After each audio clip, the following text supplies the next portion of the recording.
The second factor to be evaluated on the Part 1 of the card is a seasonally high water table.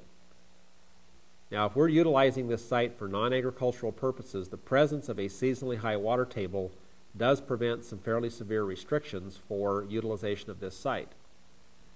We are asked to evaluate whether or not the seasonally high water table, if one should exist. It may not exist, but if one should exist, is it greater than 2.5 feet below the surface, from 1.5 to 2.5 feet below the surface, or from basically at the soil surface or between that and a depth of 1.5 feet.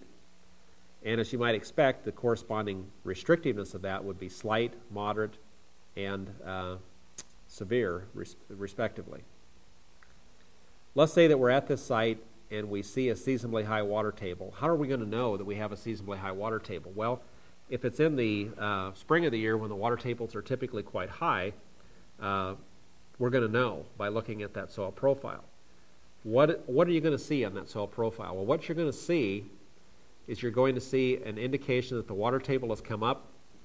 It causes an oxidation of the iron in the soil, and typically we see a mottled appearance in the soil profile.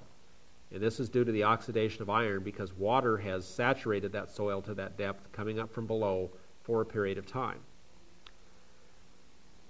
In this particular example, let's say that we had a seasonably high water table that was evident at 18 inches below the soil surface. If we look across at our limitations, we would see that 18 inches would put us in the 1.5 to 2.5 foot category, so it would be a moderate restriction for dwellings without basements. The lawns, landscape, and golf fairways, the 18 inches would also be a moderate restriction there between 1 and 2 feet. On the septic tank absorption field, if we had 1.5 feet of soil profile or a seasonally high water table at that depth, that would be a very severe restriction. Anything less than 4 feet of soil profile down to the water table is considered to be very severe restriction for a septic tank absorption field.